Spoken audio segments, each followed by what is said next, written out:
At the center of the hall stood the alloy pillar, a block of metal so strong no blade had ever pierced it. For centuries, it had been the Academy's trial. Prove your strength against the unbreakable. One by one, the cadets lined up, each carrying a weapon meant to show the pride of their species. Plasma swords hissed with heat, crystal axes glimmered like frozen lightning, alloy hammers sparked with caged power. Every strike slammed against the pillar with showers of sparks, and every strike failed. The metal stood flawless, unmoved. The human waited at the end of the line. When his turn came, he stepped forward with nothing but a wooden spear. Smooth, fire-darkened, sharpened by hand. The hall erupted in laughter. "Fragile," someone shouted. "One hit and it'll snap," another sneered. Did he carve that in the dormitory? The instructors did not intervene. They watched, neutral, their expressions unreadable.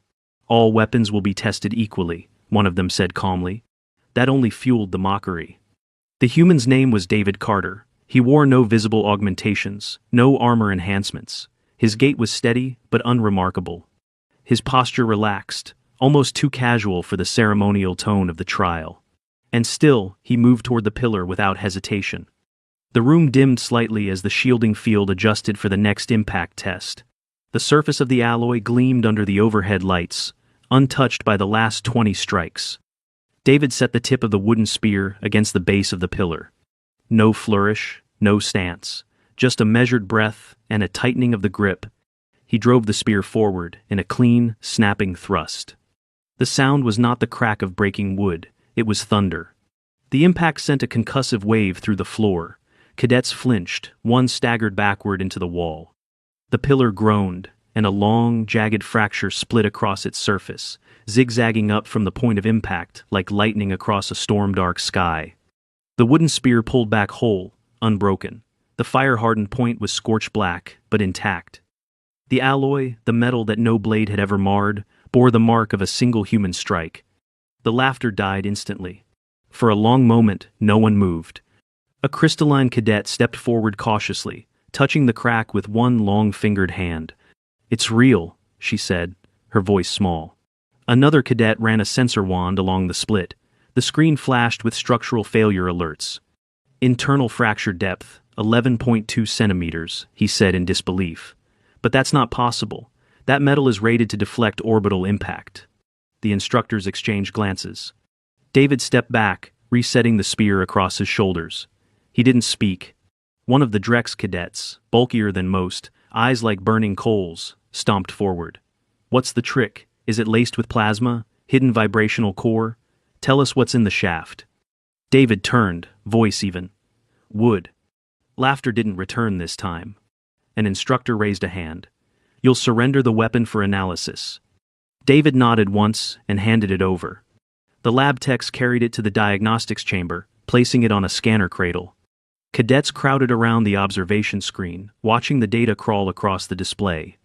"Organic material," one of the med techs read aloud.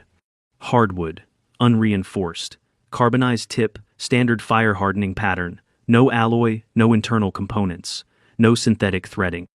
Another zoomed in on the spearhead. It wasn't even carved with machine tools. This was hand-shaped, probably with a knife. Silence fell again. Then, quietly, the question that had been waiting behind every glance. If the weapon wasn't special, what was? David was taken to the medical wing immediately after. Not because he was injured, but because protocol demanded it. Any cadet who generated readings that exceeded expected thresholds was subject to full evaluation. He sat quietly while medbots ran the standard procedures. Blood drawn, reflexes tested, bone scans completed. Dr. Leskin, a veteran military physician with 40 years of combat trauma experience, reviewed the results in silence. "Your arm," she said, gesturing to the tablet, "should have dislocated from the torque of that impact." David raised his eyebrows. "But it didn't." "No," she said, "it didn't. Your shoulder capsule is dense, the ligaments reed is overdeveloped, the cortical bone density in your humerus is 50% above standard. That's not augmentation. That's natural." He shrugged with one shoulder. "I played a lot of football growing up." She studied him. "What about your joints? Any previous injuries?" "2 minor fractures, left wrist, right ankle. 1 hairline, One clean break. Fully healed. She pulled up his file. Both injuries self-treated. No regenerative therapy. No correctional surgery. David gave a tight smile. Didn't have access. She looked up at him. Most of our cadets would still be in rehab. You're throwing spears hard enough to shatter war alloy. He said nothing. She tapped the screen again. You've got low-level micro-scarring in most of your connective tissues, especially near your spine and shoulders. Muscle adhesions. Old strains. Your medical history is full of trauma markers, not life-threatening, but constant. Yeah, he said. That's normal where I'm from. Dr. Leskin set the tablet down. And for the first time in a very long career, she didn't know what to write in the summary, because all the injuries said he shouldn't be standing. But the evidence said he'd never stopped moving. The spear was returned to David 3 days later. Unaltered, untouched, rewrapped in the same cloth he'd brought it in. He accepted it with a nod. No ceremony, no recognition. But that day, when he walked through the central training halls, the jeers were gone. The whispers remained. And every eye followed him not with amusement, but with quiet calculation. Because now, no one laughed at the wood. Not anymore. The alloy pillar was repaired. Or at least, it was reformed. The engineers replaced the fractured segment with a fresh slab, cast directly from the original source material Ankarian forge metal, a compound with internal lattice compression that resisted molecular disruption. The same alloy used in the hulls of Dreadnought-class warships and high-gravity armor suits. The technicians updated the control modules and added a new layer of reinforcement data to the AI observers embedded in the chamber walls. The message was clear. The last strike was anomaly. The real test would begin again. A second trial of strength was called, unprecedented, just weeks after the first. The announcement read, "Due to breach of expectations, a repeat of the ceremonial strike sequence is required. All cadets shall present weapons of certified design. No substitutions. All impacts will be logged under Imperial standards for force projection and material response." But everyone knew the truth. They were trying to prove that what happened before couldn't happen again. The training hall filled with renewed anticipation. This time, there was no laughter. Cadets sharpened their weapons under silent concentration. Even those who had mocked David the first time now took their trial more seriously. The weapons returned swords humming with stabilized plasma sheaths, axes lined with obsidian-edge capacitors, glaives that used micrograv distortions to add momentum mid-swing. They all struck. Each made their mark. And each mark was shallow. Faint etchings. Scorched glances. One cadet, a four-armed mammalian from Zark Prime, delivered a two-handed hammer blow that made the alloy ring like a bell. The pillar flinched, but held. Data streamed across the overhead panels. Velocity, impact pressure, vibrational return. None surpassed the threshold David had set. And when his turn came again, the crowd shifted to give him space not from tradition, but from instinct. David approached calmly, holding the same spear. No modifications. The same fire-darkened shaft. The same carved grip. The instructors watched with less doubt now. More study, more unease. A tactical science officer in the viewing gallery whispered to her colleague, "Monitor the floor plate tension." Last time, the foundation shifted. David stood before the pillar. Still. Focused. He adjusted his stance slightly, a detail only a few noticed. Weight shifted differently this time.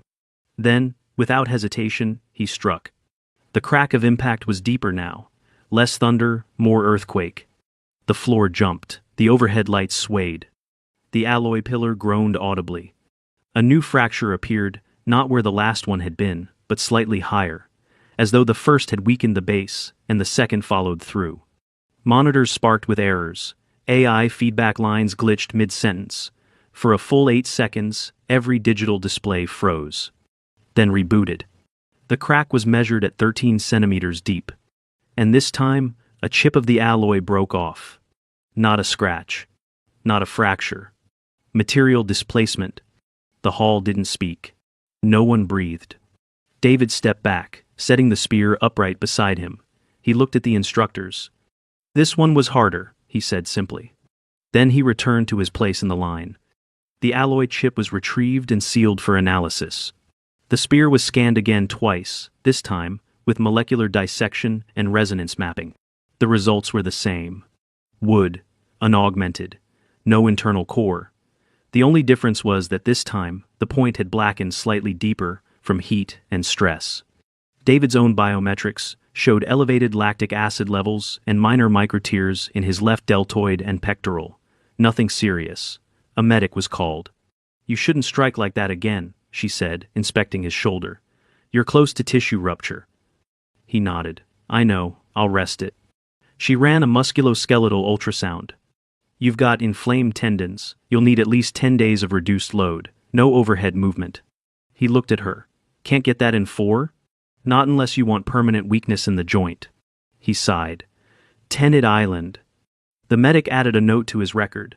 "Technically, you're benched for the duration of the endurance drills." "Figured," he said. She paused, studying his arm again. "You've trained with this kind of stress before?" "More than once." "No conditioning treatment? No supplements? No osteo-reinforcement?" "None." She stepped back. And for the first time, she looked at him the way others were beginning to. Not like an anomaly, but like a variable. The academy couldn't decide what to do with him. He wasn't in violation of any rules. His weapon was within regulations. His actions followed protocol. His health record showed he'd accepted treatment when advised. He hadn't hidden anything. He had just struck. And something had broken that wasn't supposed to. In a council meeting the next day, one of the senior trainers reviewed footage of the strike in slow motion. "I've seen super dense impacts. I've seen plasma surge compression hits. This isn't either." Another instructor, arms folded tight, asked, "Then what is it?" The science officer replied, without looking away from the screen. "It's intent." The footage was reviewed in silence again. Frame by frame. David's foot positioning, the grip of his left hand, the angle of his shoulder rotation, the acceleration of the thrust. Each movement registered with such practiced control that it didn't resemble power so much as inevitability. There was no wasted motion, no flourish, only function. But function shouldn't have been enough. Not against alloy forged to absorb kinetic blasts. Not against war metal. And certainly not from a man holding a wooden stick. A week after the second strike, the academy began receiving visitors. Not cadets, not officers. Observers. From planetary defense forces, naval engineering commands, and materials sciences divisions, they didn't speak to the cadets, they didn't wear insignia, but they watched, especially David. They stood on observation platforms during drills, silent behind polarized visors, recording every movement. They requested biometric overlays, slow-motion sparring footage, close-up analysis of tendon stress under high repetition. David knew they were there. He didn't acknowledge them. He still trained alone. His shoulder was healing slowly, the way it always did. Ice, rest, measured movement. The academy offered advanced repair treatments, but he declined anything beyond anti-inflammatories and topical regenerative gel. "I need it to heal right," he told the medics, "not fast." "Your range of motion will be limited for another week at least," one warned. "I can adjust," he replied. And he did. He shifted his drills to lower strikes, modified his shoulder angle, retrained his movements to accommodate pain without triggering further damage. The observers noted every change. Instructors stopped trying to guess what he was doing. They simply watched. The third test wasn't announced. It just happened. One morning, cadets arrived in the hall to find the alloy pillar replaced by something else. A sphere. Still made of Ankarian alloy, but cast as a perfect orb, suspended mid-air inside a gravitational anchor field. No base to brace against. No foundation to support an impact.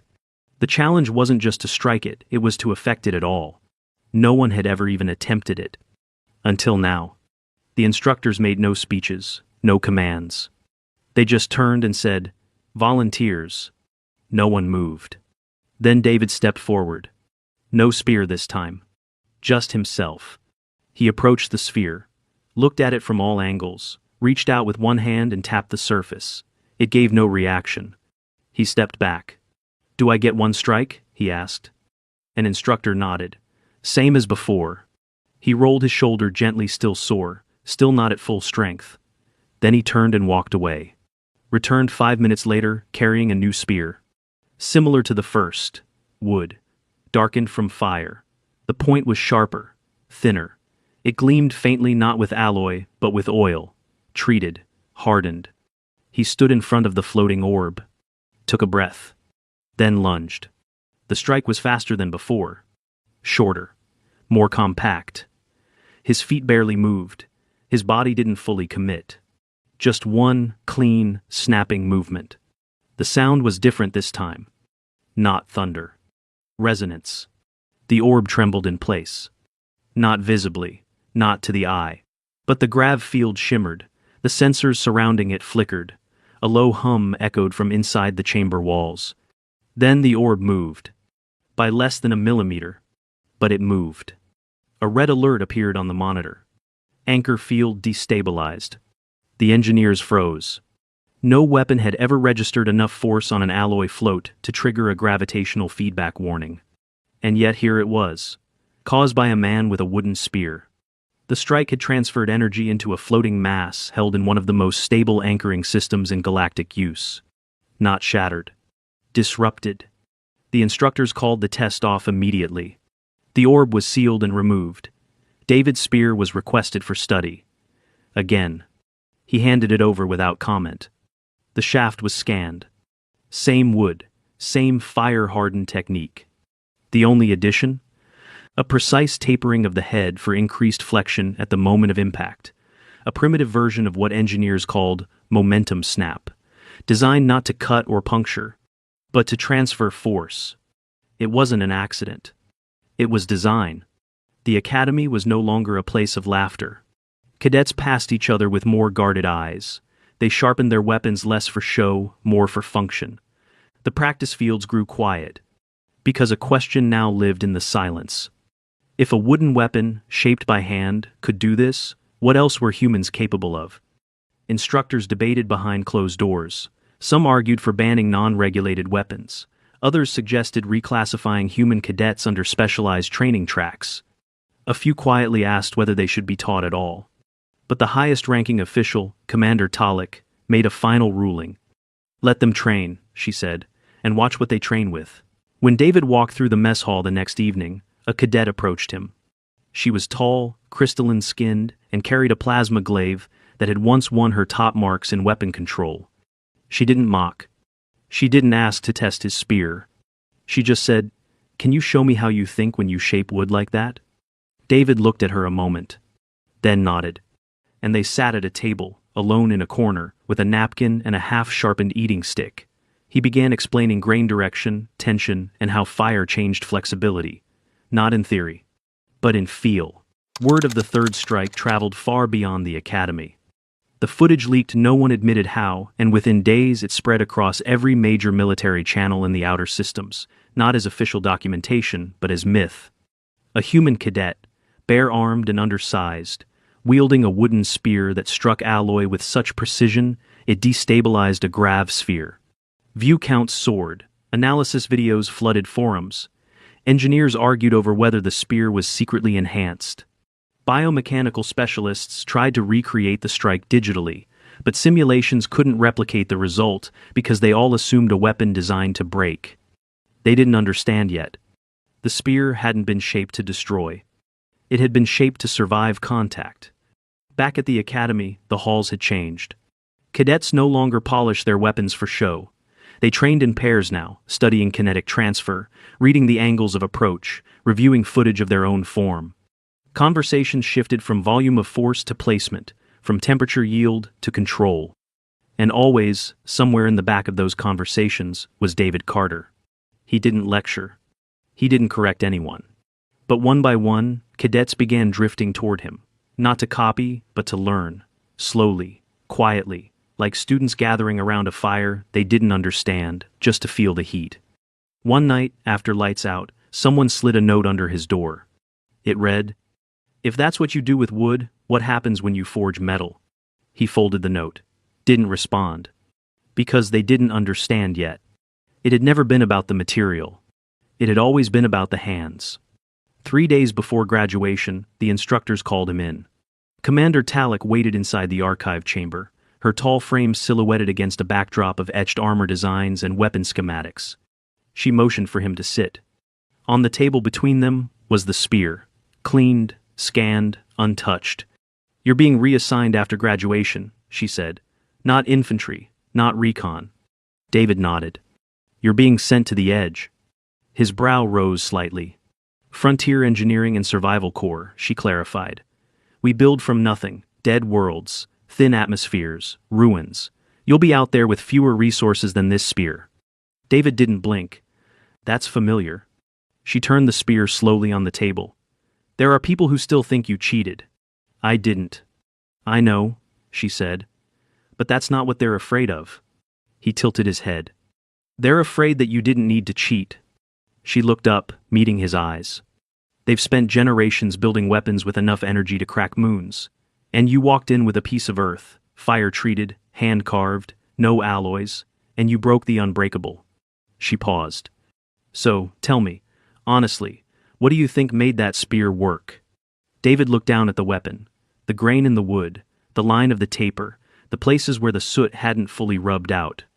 Then he said, "Pressure, intent, practice, and patience." She waited. "It's not just a tool," he added.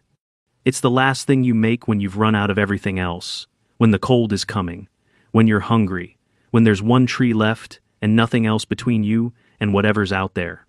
He looked up. "Humans don't make weapons to show off, we make them to keep going." Commander Talek nodded. "I wanted to hear you say it," she said. Then she pushed the spear toward him. "Take it." The lab didn't want to return it, but I told them something I think you'll understand.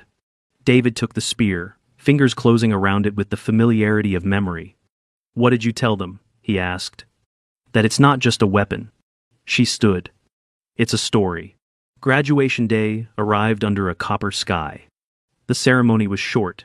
Cadets called by name, banners displayed, final certifications distributed. There were no salutes. The academy believed in action, not performance. But when David's name was called, the hall was silent. No whisper, no mockery, no confusion. Just silence.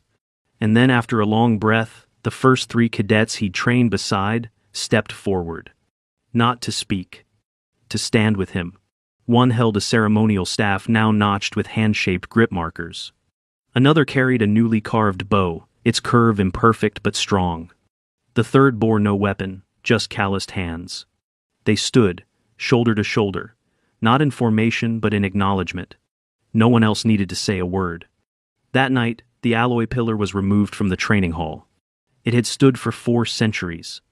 Now, it bore cracks from a spear that should never have mattered. But it did. Because for the first time, the trial wasn't about who struck hardest. It was about who understood what to strike for.